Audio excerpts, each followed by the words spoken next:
Hey, I'm Carrollton Hartog with Amazing Business Results, and today we're going to talk about setting up time off inside of Zoho People. So when I say time off, I am referring to a leave request. So this could be PTO, it could be sick time, it could be maternity leave, any type of leave request that your company has. So in Zoho People, you're allowed to set up any type that you want so that you can have a variety of different time off that your employees are able to request. So the first thing we're going to do is navigate on the left-hand side of the screen to time off. And here you're going to see all of the time off types that you currently have. Of course, as usual, Zoho will have a few set up for you, but you can always add a new one. And so the ones that are set up for you here, if you have a toggle on the right-hand side, so we can turn that on, we can turn it off. And if it's on, then there's a pencil button here so that you can edit that if you need to.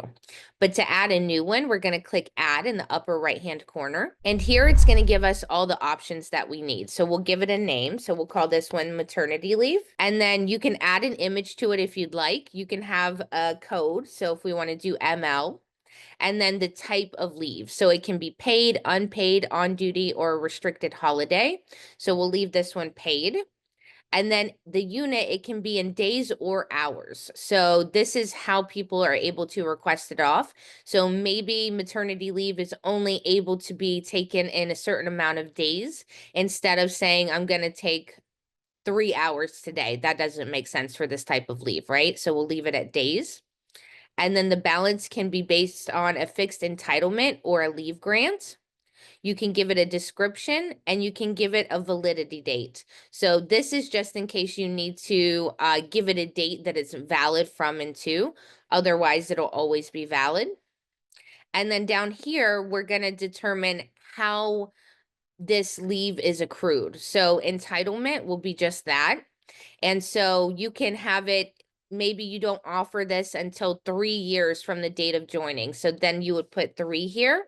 And you can also do a date of confirmation instead. And then you have the accrual. I cannot advise you on the accrual because I am not an HR professional.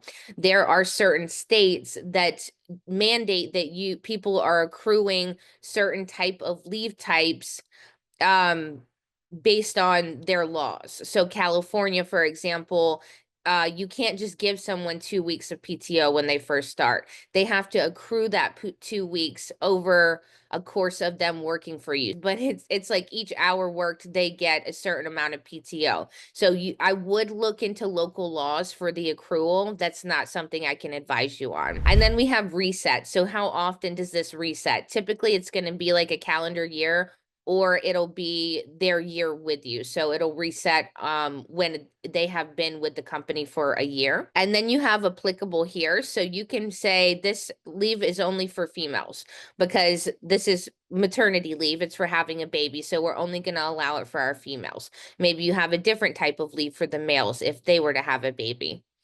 You can change it to a certain marital status. You can only get this leave if you're married. It can be specific to a certain department, designation, location, role. So you can sort all of that out depending on how you want to set up the leave. And then you have exceptions as well. So you can make exceptions to the rule. And then you can have restrictions.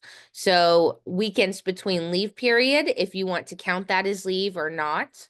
And so there's all these different restrictions that you can go through.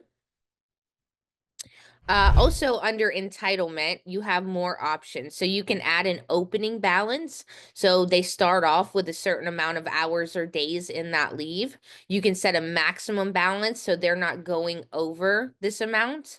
And then deductible holidays. And so once you have all of this filled out, you would just click submit and then it would be up and running. And one thing I want to point out to you guys, if you're doing date of joining or date of confirmation, this date has to be in the employee file for them to get this type of leave. So if you don't put their date of joining in, so it would be under self-service here. So there will be a date of joining. It's right here. If there's no date here, they're going to come back and tell you, hey, I don't see that leave type for me. I can't put it in.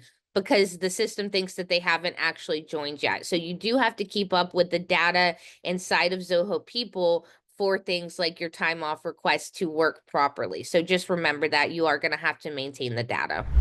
And if you guys get stuck anywhere, if you need any help, you can always contact us at Amazing Business Results. We can build out your system for you, or I would be happy to help you with training for you and your employees.